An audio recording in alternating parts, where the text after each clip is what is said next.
This is Mark BH70, the insane orangutan, making sure my microphone is on at night. It's getting close to 12, but not really that close. It's after 10 on a Friday, the 17th of September 2010. Looking back again on Matthew 11.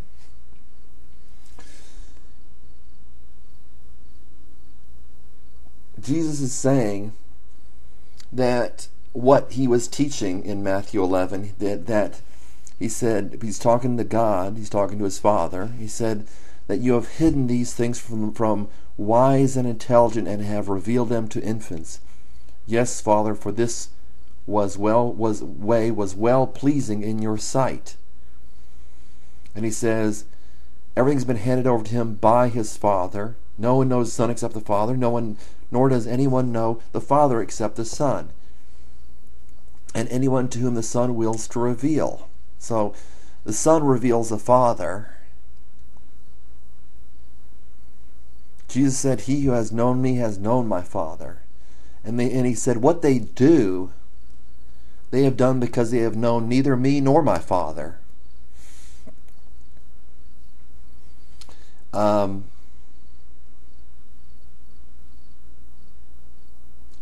He says, take my yoke upon you and learn of me, for I am gentle and humble in heart, and you will find rest for your souls.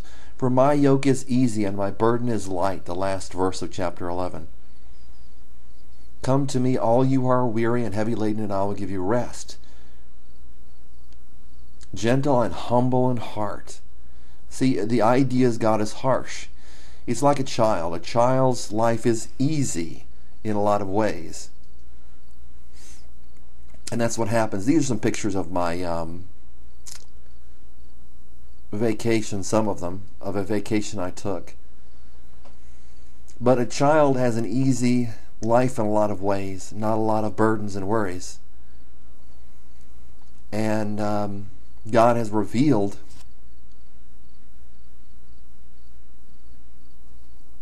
these things to his children. He's given rest to his children. And his burden is light, unlike a lot of people think about religion. It's the opposite of what people think about. Chapter 12. At that time, Jesus went through the grain fields on the Sabbath. And this we're talking about the condemnation I was talking about in the previous videos on Matthew. Or I think maybe been the second video on Matthew 11. Went through the grain fields on the Sabbath, and his disciples became hungry and began to pick the heads and eat. But when the Pharisees saw, they said to him, look, your disciples do what is not lawful to do on the Sabbath. So they're saying, look, your disciples aren't being well disciplined and well taught because they're doing something that doesn't agree with the law. Jesus called them teachers of the law, Pharisees, hypocrites. And so they were a big thing. They said, well, if you're a teacher of the law, why are your disciples disobeying the law? But he said to them, have you not read what David did when he became hungry? He and his companions. So he's starting to condemn Jesus. And they're saying, well, we're just going to say that you're not following God. How he entered the house of God and ate the consecrated bread, which is not lawful for him to eat, nor for those with him, but for the priests alone. Or have you not read in the law that on the Sabbath the priests in the temple break the Sabbath and are innocent? Jesus is talking about the priests are told to work on the Sabbath, on the seventh day.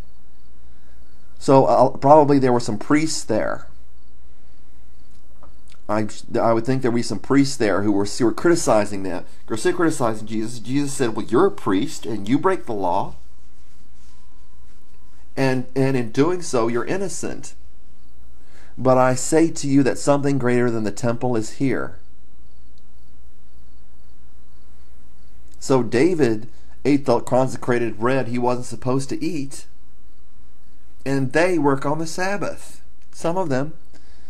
But if you had known what this means, I desire compassion and not sacrifice, you would not have condemned the innocent. Jesus is saying, my disciples are innocent and you're condemning them. And that's what Satan does.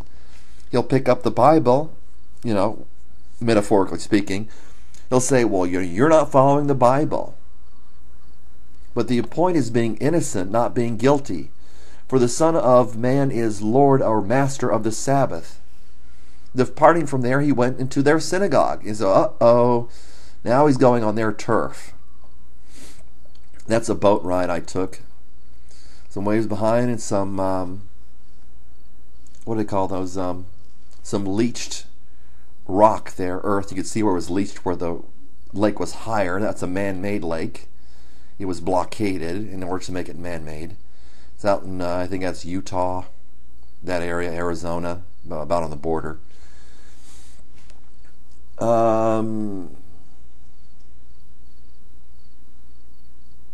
You would not have condemned the innocent, for the Son of Man, he's referring to himself, is Master of the Sabbath. Departing from there, he went into their synagogue. Uh-oh.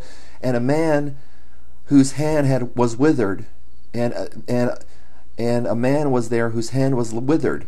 And they questioned Jesus, asking, is it lawful to heal on the Sabbath? So they're looking to condemn him again, so that they might accuse him. Just what I said, they're trying to accuse him. Instead of looking, at fireworks and stuff like that, Jesus wanted them to look, and that's on the road where we're going. There's some mountains in the background. That's on the road when we're traveling in an SUV.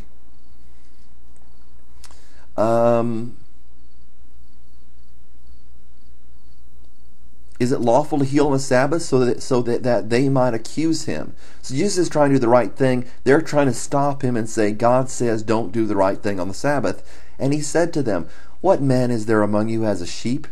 And if it falls, what man among you is there? What man is there among you who has a sheep? And if it falls into a pit on the Sabbath, he will not take hold of it and lift it out. How much more valuable then is a man than a sheep? So then, it is lawful to do good on the Sabbath. Jesus is saying this is about good and evil. And you're trying to stop what's good. It's just what I said. You're trying to stop what's good on Sabbath. This man is suffering. He's been this way. His hand was withered. Jesus decided to do good. And they said, well, you're not supposed to do that today. Do it tomorrow. And there's another place where the Bible said he did the same. I think it was the same thing.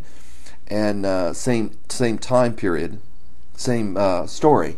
Same situation. And the priest stood up and said, there are 6 days on which to be healed. Go and be healed on one of those days, and not on the Sabbath day. And this is what we call hypocrisy. Then he said to the man, stretch out your hand. In another version, it said he looked around them in anger. And he stretched it out, and it was restored to normal like the other. But the Pharisees went out and conspired against him, how they might destroy him, i.e. murder, which is not lawful on the Sabbath day, by the way. But Jesus, aware, withdrew from there. Many followed him, and he healed them all. And he warned them not to tell who he was, because Jesus wanted to keep a low key about it until he was glorified, so that he was not regarded as different. So if he was regarded as a son of God, it was their own decision rather than some announcement. That he was not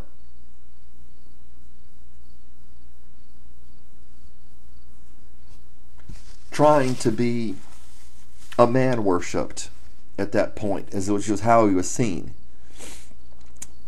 To fulfill what was spoken through Isaiah the prophet, behold my servant whom I have chosen, my beloved in whom my soul is well pleased.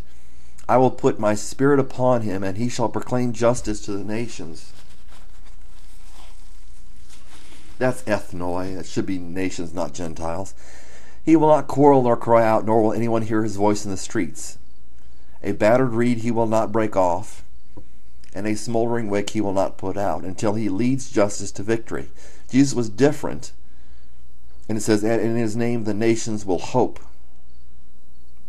Jesus was different. Instead of proclaiming himself to be the Son of God, and that's I forget what kind of bridge that is. That's some type of bridge, natural bridge. I forget the name of it. So, he was regarded because of his character rather than because of purple robes and all that stuff. Then he's demon-possessed man. So he was trying to come off as, he was a man. He was trying to come off as a man and let him be recognized by his character and by who he was and what he said. Then a demon-possessed man, blind and mute, was brought to Jesus, and he healed him, so that the mute man spoke and saw. All the crowds were amazed and were saying, This man cannot be the son of David, can he? They're basically saying, this man isn't the Christ, is he? Because the Christ was David's son, as Jesus made clear later on, or another place. But the Pharisees heard, they said, This man casts out demons only by Beelzebub, the ruler of demons. So now they're making stuff up. They can't get him to where he can say that he did something wrong or where he thinks he did something wrong. They want to think he's done something wrong, and so now they're calling him Satan. And now they've run out of anything that could be considered a legitimate accusation. Now they're making stuff up, as if they know. And that's exactly what's going on. It's Satan's people among the religious, working themselves out to be good. So they're calling good evil and evil good, which is written about in the Scriptures. And knowing their thoughts, Jesus said to them, Any kingdom divided against itself is laid waste, and any city or house divided against itself will not stand. If Satan, as is why I said Beelzebub refers to Satan, if Satan casts out Satan, he is divided against himself. How then will his kingdom stand? If I by Beelzebub cast out demons, by whom do your sons cast out? For this reason they will be your judges. Rainbow Bridge is what that's called right there, yeah. Getting to the end of this one. But if I cast out demons by the Spirit of God, then the kingdom of God has come upon you. Or how can anyone... It's not that they didn't understand, it says they didn't want to accept. We can notice this among atheists or among people of different religions, even among those who claim themselves to be a Christian and disciples of Christ. Or how can anyone enter the strong man's house and carry off his property unless he first binds the strong? And then he will plunder his house. He who is not against me, he who is not with me is against me, and he who does not gather with me scatters.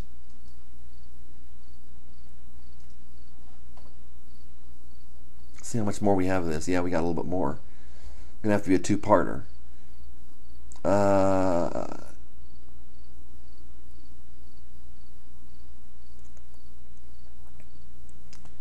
Therefore I say to you, any sin and blasphemy shall be forgiven people, but blasphemy against the Spirit shall not be forgiven. Whoever speaks a word against the Son of Man, it shall be forgiven him. But whoever speaks against the Holy Spirit, it shall not be forgiven him. There's a reason for that. You can ask me about it.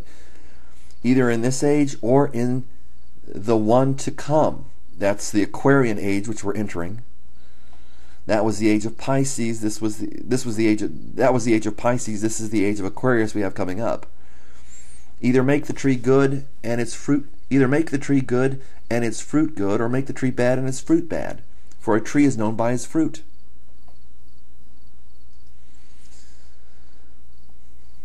You brood of vipers, which John spoke about, how can you, being evil, speak what is good? He's trying to get to the point where, for your mouth speaks out of that which fills the heart. He's saying we're not entering into a logical discussion here. You don't like me because of what I stand for. It's not about technicalities in your law. You got a good man, and here you're condemning him. And that's what the world does. They're guilty. And yet they blame others for their own guilt, because in a way it assuages their guilt.